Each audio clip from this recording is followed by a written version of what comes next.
இன்றைக்கான வீடியோ என்னென்னு பார்த்தீங்கன்னா, சண்டே ஸ்பெஷல். ஒருவர் பாரத்தை ஒருவர்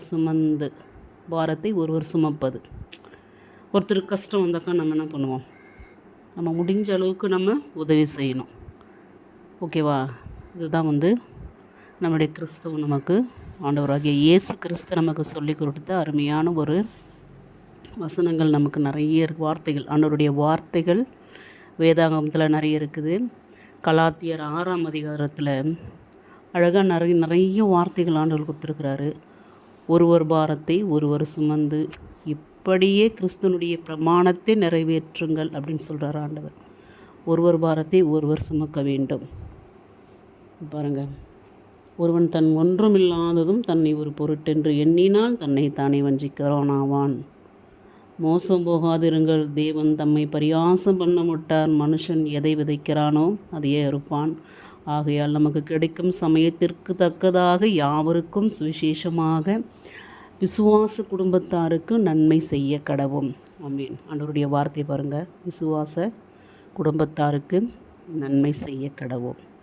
நம்மளால் முடிஞ்ச அளவுக்கு கஷ்டப்படுறவங்க, அவங்களுக்கு ஒருவர் மீது ஒருவர் பாரத்தை ஒருவர் சுமக்க வேண்டும். நம்ம குடும்பத்துலேயும் சரி, நிறைய பேர் கஷ்டப்படுவாங்க. நம்ம கூட பிறந்தவங்க, உறவுகள், பங்காளிகள் அப்படின்னு சொல்லிட்டு நிறைய உறவுகள் நமக்கு இருக்கிறாங்க. அவங்க படுற கஷ்டத்தை நாம் தாங்கிக் கொள்ளணும். ஆண்டவருடைய வார்த்தையை பாருங்கள், அழகாக சொல்லியிருக்குது. ஒருவர் பாரத்தை ஒருவர் சுமந்து இப்படியே கிறிஸ்துவனுடைய பிரமாணத்தை நிறைவேற்றும். பிரமாணம் அப்படின்றது நமக்கு ஆண்டவராகிய இயேசு கிறிஸ்து கொடுத்துருக்கிற கட்டளைகள், நியாய பிரமாணம். மோசே மூலயமா நமக்கு ஆண்டவர் கொடுத்துருக்கிறாரு.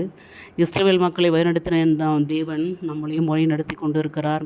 இந்த பிரமாணங்களை நாம் காத்து கொள்ள வேண்டும். ஆண்டவருடைய வார்த்தைகள் நமக்கு அவ்வளோ அழகான, தேனிலும் இனிமையான, மதுரமாக இருக்கிறதா நம்ம ஆண்டவருடைய வார்த்தைகள். ஆண்டவருடைய வார்த்தைகளை நாம் அனுதினமும் ஜெபம் செய்யணும், அனுதினமும் வாசிக்கணும், உட்காந்து பிள்ளைகளிடத்தில் நம்ம பேசணும்.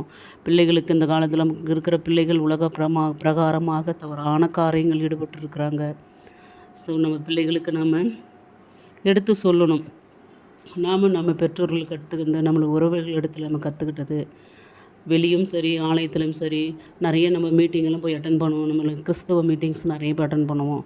ஸோ அதில் நம்ம கற்றுக்கிட்ட விஷயங்களை நம்ம பிள்ளைங்களுக்கு நாம் எடுத்து சொல்லலாம். ஆண்டவராகிய இயேசு கிறிஸ்து நமக்கு நிறைய வார்த்தைகள் கொடுத்துருக்கிறார். அந்த வார்த்தையை நாம் பிள்ளைகளுக்கு சொல்ல வேண்டும். மார்ச் 1 சிஎஸ்ஐ முறைப்படி பார்த்தீங்கன்னாக்கா, ஒருவருக்கொருவர் சுமை தாங்க அழைப்பு அப்படின்ற ஒரு தலைப்பில் இன்றைக்கி மெசேஜ் அருமையான ஒரு ஆயர் கொடுத்தாரு. பயிற்சி ஆயர், 4ஆம் வருடம் பயிற்சி பெற்ற ஒரு ஆயர் ரொம்ப அழகாக மக்களுக்கு நிறைய விஷயங்கள் எங்களுக்கு சொல்லி கொடுத்தாரு.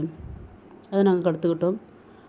அனுதினமும் நம்முடைய வாழ்க்கையில் அதை நம்ம பயன்படுத்திக்கணும். பிள்ளைகளுக்கு சொல்லணும்.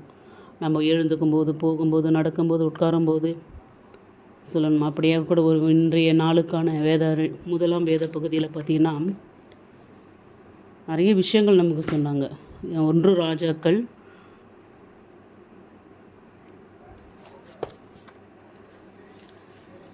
2 சாமுவேல் 9ஆம் அதிகாரம். அந்த 9ஆம் அதிகாரத்தில் பார்த்தீங்கன்னாக்கா, சவுலுடைய பேரன்னாக்கா டவுட்டாக இருக்குது. சவுலுடைய மகன் யோனாத்தானுடைய மகன் மேவிபோசேத். அந்த மேவிபோசேத் 2 கால் நடக்க முடியாத ஒரு ஊனமுள்ள ஒரு மகனாக இருந்தான். தாவீது மேவிபோசேத் யோசித்திருக்கலாம், என்னை யார் காப்பாற்ற போகிறாங்க? என் குடும்பத்தில் யாருமே இல்லை, எல்லாருமே இறந்துட்டாங்க, நான் மட்டும்தான் தனிமையில் விடப்பட்டிருக்கிறேன். என்னை யாராச்சும் சாகடிப்பாங்களா, இல்லை என்ன பண்ணுவாங்கன்னு சொல்லிட்டு பயத்தில் இருக்கிறான் மேவிபோசேத்.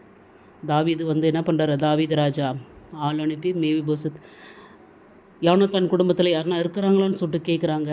அப்பருடைய வேலைக்காரராக அந்த ஷீபா அவர் சொல்கிறாரு, இருக்கிறாரு. ஷிபா என்னும் பேர் உள்ளவனை தாவீதிடத்தில் அழைத்து வந்தார்கள். அவன்கிட்ட கேட்குறாங்க, நீ தான் ஷிபாவான்னு கேட்குறாரு. ஆமாம், நான் தான் சொல்லும்போது, அப்போ சவுலுடைய குடும்பத்தில் யாருன்னா இருக்கிறாங்களா யோனாத்தான் குடும்பத்தில்? ஆமாம் இருக்கிறான், யோனாத்தானுடைய மகன் 2 கால்கள் முடமான ஒரு மகன் இருக்கிறான்னு சொல்லிட்டு அவருடைய வேலைக்காரனான ஷிபா சொல்கிறாரு.